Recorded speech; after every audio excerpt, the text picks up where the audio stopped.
chaka chatha cha 2023 bomaso linatilola kuti yayi lembani ena apolisi chiwerengero chichuluke ndipo talembanso apolisi opitilira 3000.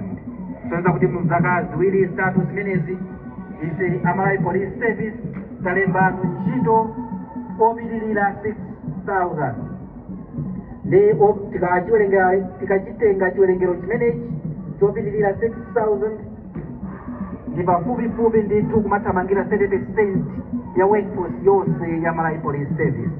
Choncho chifukwa chake ife apolisi tikuthokoza kwambiri kuboma kunena kuti zikomo kuti munatilola kuti tilembe ntchito izi zabwino makamaka pamene ife apolisi tikupanga maplani ma strategies onena kuti chitetezo tichipereke bwanji kwa Malawi makamaka pa nthawi ino imene tikukonzekera chisankho cha chaka chamawa, chisankho cha president, aphungu komanso makhansala.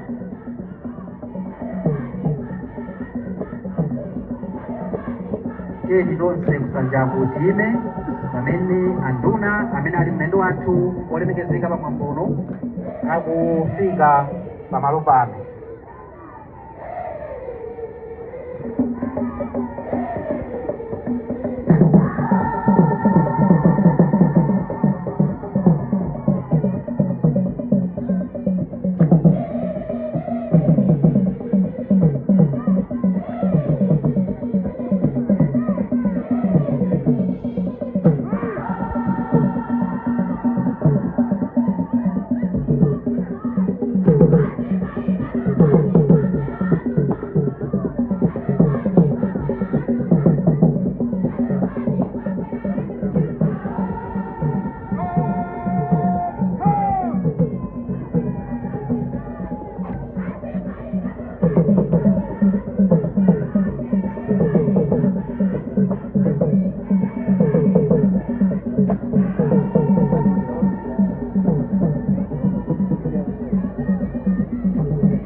Honour Minister, Red Mountain Bike, graduating recruits in open order, ready for inspection, Honour Minister. Thank you, Honour Minister. There we saw the parade commander, Superintendent Isaac Kalimanja, marching forward, asking permission for the Minister of Homeland Security, who is our guest honor today, to inspect the parade that has been mounted by the passing out recruits, after which he will proceed to also inspect the Malawi Police Army.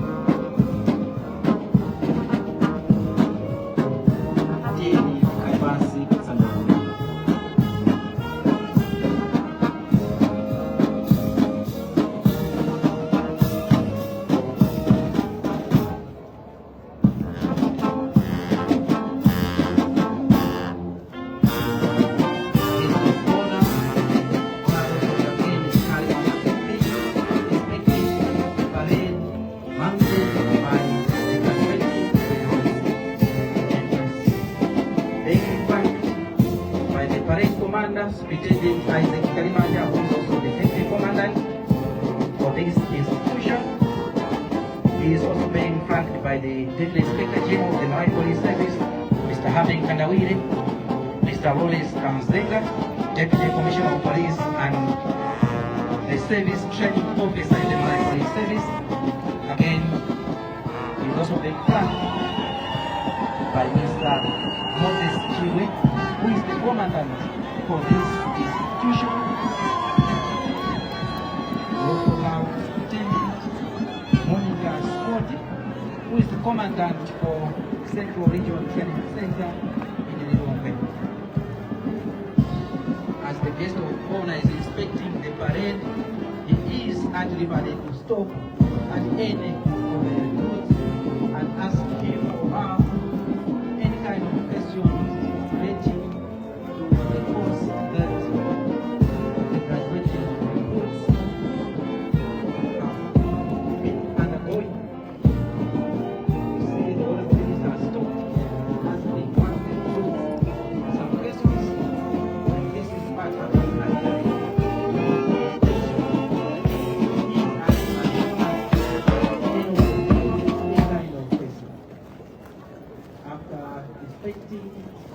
the parade mounted by the graduating recruits. We see now Mr. Pete Makambira, Director of Music in the Malawi Police Service, welcoming the Honorable Minister, asking him to again inspect the Malawi Police Band. And the Minister says, yes, I will inspect the Malawi Police Band. Even there, as he is inspecting the Malawi Police Band, he is at liberty to stop and ask any of the members of the Malawi Police Band any question relating to their job. We see there he has stopped. He's asking, what instrument is this? How do you use it? That is the whole essence and meaning of inspection.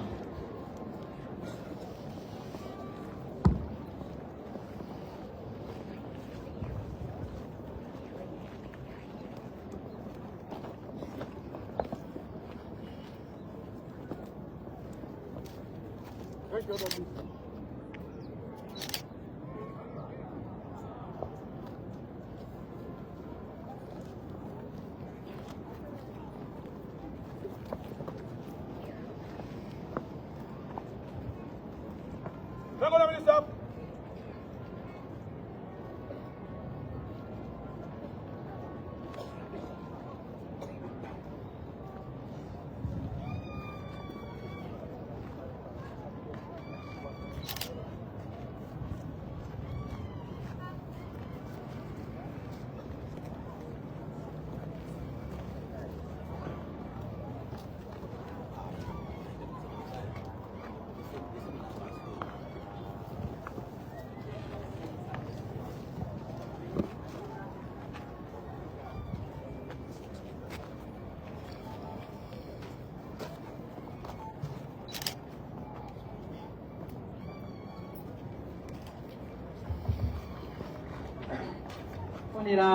Olemekezeka nduna amainda bambo pelete wokoma pelete wosangalatsa tikuona mbwalomu.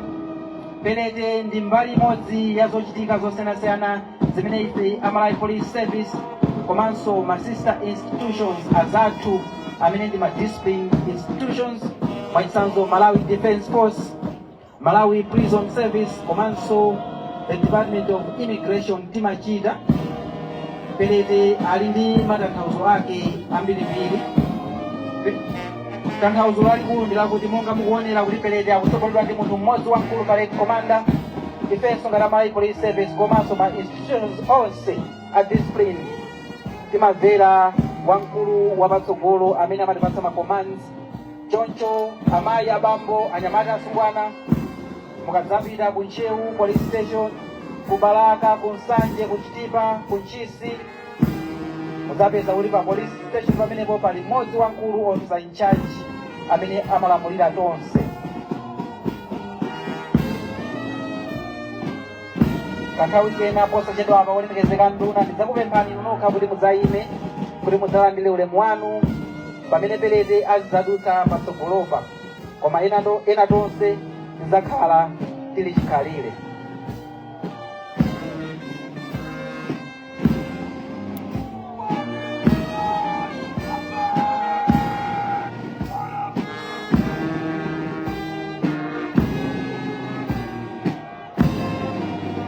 Ndikupempheni olemekezeka nduna inu nokha muime kuti mulandire ulemu wanu.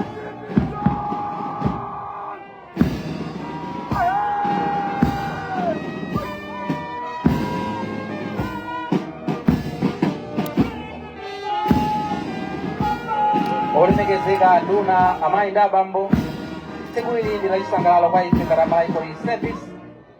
Tikusangalala kuti anyamata ndi asungwana okwanira 860 kuchoka pano Palimbe Police Training School, komanso okwanira 681 ku Takataka Police Training School, komanso 452 ku Mlangeni Police Training School amaliza maphunziro awo ndipo atijoyina ife apolisi kuti tigwire ntchito yotamandika yopereka chitetezo kwa Malawi. The Honorable Minister, ladies and gentlemen, as you can see, the parade has been divided into different groups. These are known as divisions, and each of the divisions is being commanded by a parade commander. The officer in charge of division number 1 is Sub-Inspector Rex Kachuka.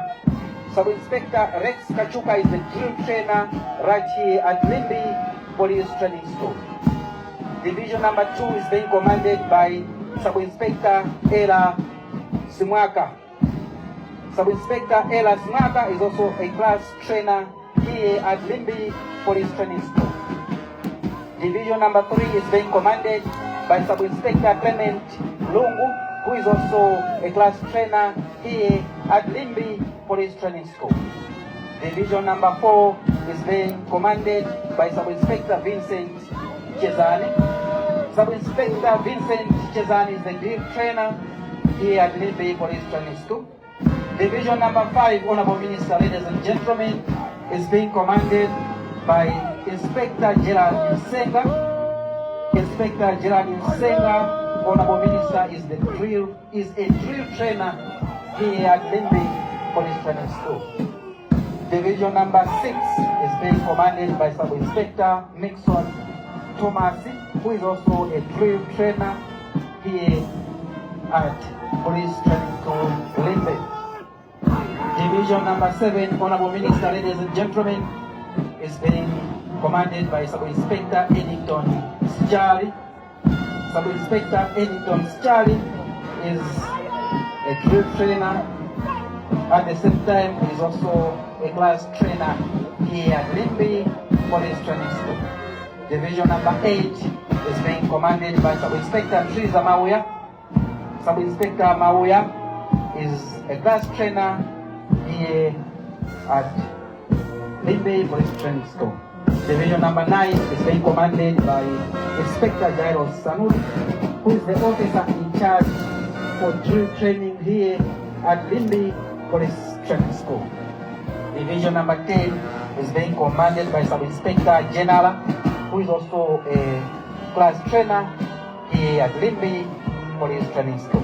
Division number 11 is being commanded by Inspector Chifundo Gondwe, who is a class trainer here at Limbi Training School. And division number 12 is being commanded by Sub-Inspector Angela Mazo, who is a class trainer here at Limbi Police Training School. In total, we have 18 divisions that have been mounted by the graduating recruits, but it is only 12 divisions that are parading around the parade ground. As I said, Honorable Minister, ladies and gentlemen, in total we have 18 divisions. So division number 13 is being commanded by Inspector Stephen Gavin.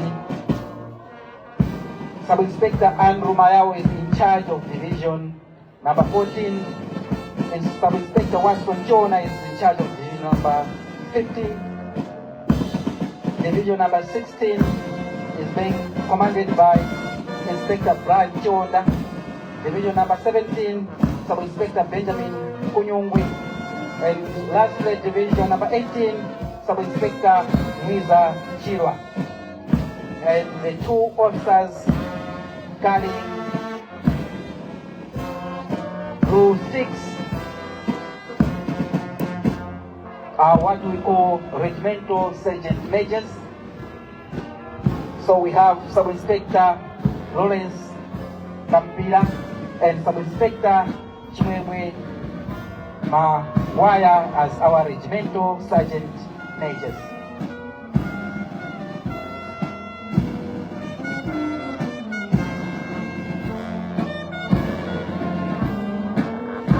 Kanena olemekezeka Duna amainda bambo kulipereze azungulire kawiri bwalonga abweretsa timpa nthawi ngati imeneyi olemekezeka Duna wina aliyense amakhala ndi chimwemwe kwambiri.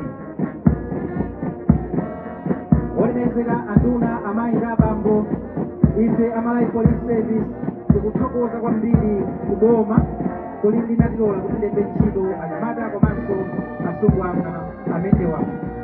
Muzaka zitatu zapitazi ndinanena koyamba kaja boma natilola kulemba anyamata asungwana opitirira chiwerengero chake 6,000.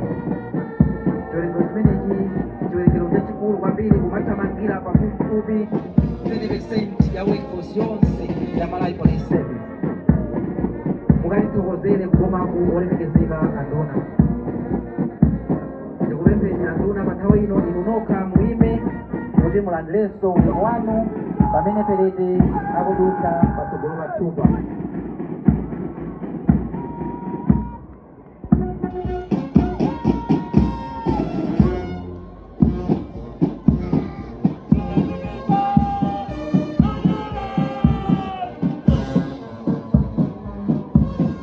Olemekezeka Duna amainda bambo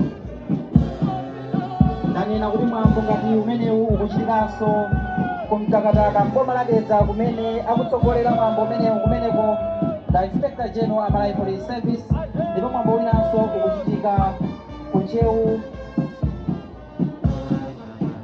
Pamulangeni Police Training School. Nthawi imene anyamata ndi asungwana amenewa anali training aphunzira zambiri zedi, ndipo pa mapeto pa miyezi 9 ya iwowa kukhala akuphunzira zokhudzana ndi ntchito ya polisi zambiri zedi. Ife ngati apolisi tili ndi chikhulupiriro kuti iwowa ndiokwanira ndithu kukhala wa polisi, ndipo akagwira ntchito yopereka chitetezo ku mtundu wonse wa Malawi kuyambira ku Nsanje mpaka na kuchitipa. Ena mwa maphunziro amene anyamata ndi asungwana amenewa akhala akuphunzira nthawi imene iwowa anali pano Palimbe Police Training School komanso anzathuwo masukulu awo ndimonga Introduction to Law Enforcement and Policing, Police Procedure, Criminal Law, Law of Evidence, Traffic Management, Human Rights and Policing, Public Order Management, Use of Force and Weapon Training, Ethics and Professional Standards of the Malawi Police Service, Management of Persons in Custody, Patrol and Officer Survival Skills. Muona bandanda umenewu muona kuti mali maphunziro amene ife Malawi Police Service jambo waiza kumene kuti aphunzira nyengo zimene ife Malawi Police Service tikugwira ntchito maphunziro monga public order management komanso human rights amatikonzekeretsa ife apolisi kuti pamene tikugwira ntchito yathu yopereka chitetezo tizilemekeza mambo kupita kumapito umenewu umene ndi Malawi Police Band. Nyimbo zimene zikuyimbidwa palomo zikuyimbidwa ndi Malawi Police Band. Akuitsogolera Malawi Police Band Director of Music in the Malawi Police Service, Mr. P. Makambira, Assistant Commissioner of Police. Mutandizidwa ndi Superintendent Drum Major ndi Superintendent in charge about all.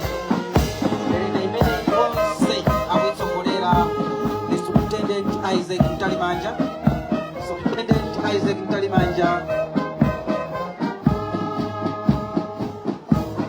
the Deputy Commandant kamena kuti wachiwiri kwa wamkulu wa skulu ino ya Palimbe Police Training School. Pamagadi amene akudutsa kutsogoloku, guard number 1, guard yoyamba ikudutsa patsogolopa imeneyi ikutsogoleredwa ndi Sub-Inspector Rex Kachuka. Guard number 2 imene ikuyandikira abayi olemekezeka nduna amayi abambo ikutsogoleredwa ndi Sub-Inspector Vincent Chezani.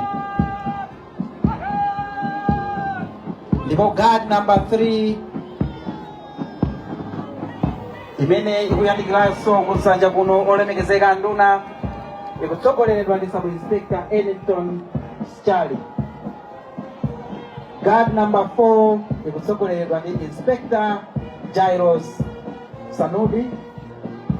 Ndipo guard number 5 ikutsogoleredwa ndi Sub-Inspector Steven Gaveni. Makamaka amene ndi Inspector Steven Gaveni. Guard number 6 guard zira ikutsogoleredwa ndi Inspector Brian Chonda. Ndipo amene amalongosola zonse mkatimu kulowetsa anyamata amenewa komanso kulongosola kuti pereke ioneke mokongola amene yaonekeramu ma regimental sergeant majors ndi awiri Sub-Inspector Lawrence Kampira komanso Sub-Inspector Chimwemwe Mangwara. Olemekezeka anduna amayi ndi abambo, nthawi imeneyi kwa anyamata ndi asungwana amenewa ndi nthawi yokoma kwambiri kuposa nthawi ina iliyonse imene akhala pa dziko lino lapansi, chifukwa chilowereni ku training school kuno mwezi wa Oktoba chaka chatha iwowa sanaloledwe kupita ku nyumba kapena kuonana ndi wachibale wachinansi amayi abambo achemwali ankolo. Choncho pamene ali pa maganizo ali kuti tituluke tikajambulitse zithunzi kunjaku ndi amayi, tikajambulitse zithunzi ndi madala anti komanso ankolo.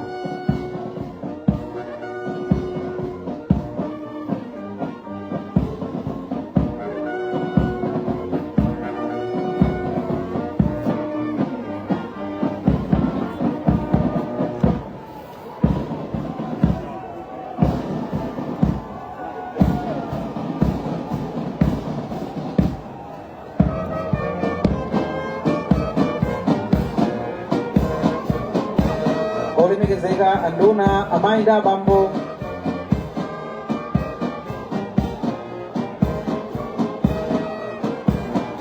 olemekezeka anduna ndikupempheni kuti tsopano mukhoza kukhala.